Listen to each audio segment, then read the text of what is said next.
Well, Privit jak spravi. So, thank you.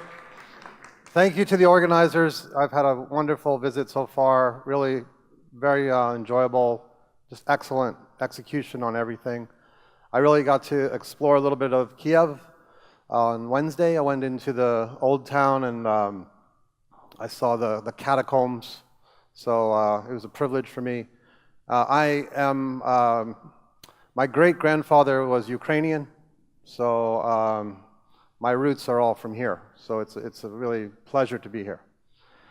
Okay, thank you. Let's get started. First off, let me tell you that all the slides, like all the other keynote speakers, I've made them available on SlideShare. So at the last slide, we'll show you the URL for that, okay, if you want the slides. All right, so let's talk about a sprint. Here, this guy is ready to rock his sprint. Yeah, you ever have that feeling when you begin a sprint? You've done your planning, you're ready to go, you know what you're going to do, all set, right? As you go through this sprint, maybe some things are getting a little tough, right? You have this experience, not sure you're going to make it, yeah? People have that experience out there? Oh my God, lots of hands, yes. Then, midway through the sprint, we don't like what's happening, getting a little worried. Almost towards the end, ooh, we're not going to make it. Let's drop testing and refactoring, because then we can go faster and get everything done. So we do that. Does that happen around? Any of you had that experience? Okay, wow, lots of hands. And then you get it all done.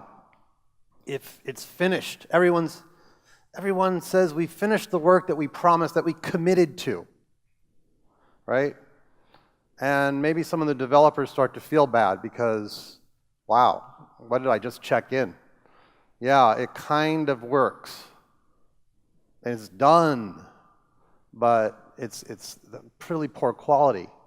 And I don't feel too good either about what I did. I'm not proud of my work.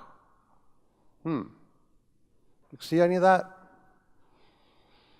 As I travel around the industry, around clients of ours that are all around the world, I see stuff like this, okay? It concerns me a lot, right?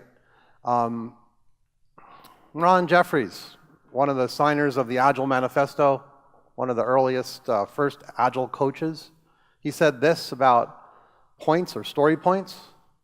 I may have invented them. If I did, I'm sorry now. Jim Highsmith, another signer of the Agile Manifesto and the author of some great books, wrote, "Velocity is killing agility." Right? Is that a surprise?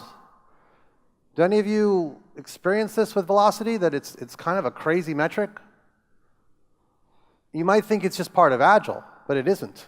It really isn't. Jeff Gothelf wrote the book Lean UX. Anyone familiar with this book, Lean UX? Okay, some of you. He said, let's get out of the deliverables business, right? We don't want to be, on treadmill producing feature after feature after feature as the criteria for success. Because maybe all the things we're churning out aren't necessarily producing the outcomes we want. Let's get out of this business of just trying to deliver and being proud of our delivery cycle. And what about the definition of done? So many places I go, the definition of done is this inwardly focused thing where no one's asking the users, hey, are you happy with what we delivered? Do you use what we delivered? Is it making you better?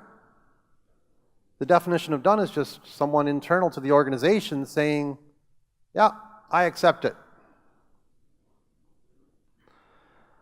Now, this is the biggest quote I have in the whole deck, so I apologize for this one, but this is the problem that many speakers have pointed out. Many industry leaders in the field who aren't based out of the Scrum world have said over and over and over again, this product owner role is really bad. This single wringable neck is a terrible idea. I've seen it in large organizations that have very complex systems where there is no possible way that a single person can play this role very well. It is a disaster. And it is being taught. What was it, 450,000 people have just gone through a class where they learned about this crap? Give me a fucking break. We got to get rid of the product owner role. We just got to absolutely get rid of it. It should be a community of people who are chartered to make good decisions. That community can be a cross-functional team. It can involve an architect, subject matter experts, sales and marketing people, operations folks, all of the people whose intelligence collectively can help you figure out what do we build, not one person. Agile, the definition of agile. Is this the definition of agile that we want?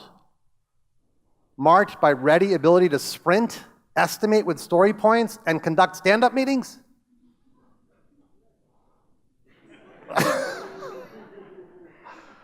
This is nonsense. This is not what agility is about. Okay? So we have to reset. We have to get away from these old-fashioned rituals and move towards genuine agility. And that's what I'm here to talk about today. Okay, so who am I? This is who I am. I've recently become totally and utterly enamored of Snapchat. So it's the biggest logo thing up there. It is an incredible communication tool, by the way. It's not just for teenagers. You really should check it out. It is an absolutely incredible communication tool. And I am using it now to communicate about a lot of the ideas like this modern agile stuff. So friend me on Snapchat. I'm active on Twitter. I write a blog, so it's up there. And I barely ever look at LinkedIn. So you're welcome to connect with me there, but I don't go there much. All right, a couple more things about me. I wrote a book called Refactoring to Patterns. I speak at a lot of conferences around the world. I've created a whole bunch of e-learning after I wrote my book to help people actually learn these skills. And I run a company of about 30 plus people. Internationally, we help folks around the world actually learn genuine agility. We're likely the oldest Agile consultancy on the planet. We've been doing this since about 1998. These are some of the customers we work with. There's many others. I just chose a few here, and part of my stories today are going to be related to these companies. So in the dictionary, Agile is defined this way: marked by ready ability to move with quick, easy grace. Right? Move with quick, easy grace. That's the dictionary definition of Agile. Having a quick, resourceful, and adaptable character. And I should point out, if you're moving with quick, easy grace, you're usually going somewhere, too. You know where you're going, and you're doing it with quick, easy grace. There's a destination in mind. Now, the Manifesto for Agile Software Development, which probably many of you are familiar with, basically said we're uncovering better ways of developing software by doing it and helping others do it. What I'm going to talk about today continues that tradition. Okay? We're simply uncovering better and better ways to be agile. Okay? So this is completely consistent with the manifesto. I would say modern Agile is uncovering better ways of getting awesome results. It's a little more accurate to what I'm after. And it's not just related to software. I've been applying modern Agile to book writing. I've been applying it to some legal work I'm doing. It's a very adaptable little thing. All right, so what we're saying with modern Agile is results over rituals. Let's get out of the rituals business. Now, this is a Pushbike. I love this thing. It's just so utterly simple. Right? Look how few moving parts there are. The reason I bring this up is a lot of people say to me, now Josh, you've been doing this Agile stuff since like the late 90s. And here you are talking about modern Agile. But you know what? The rest of us are new to this. And we can't do your modern Agile thing. We gotta start with training wheels. We got to start with like the old-fashioned stuff that's from the 1990s. We got to start with XP, we got to start with Scrum, because they're training wheels. Well, there's a thing that's interesting about training wheels these days. Training wheels are going away. Parents of kids like myself are no longer using training wheels. Our kids are learning to ride bikes with push bikes. Or in the case of my daughter, with a bike that has pedals, and I told her, don't use the pedals.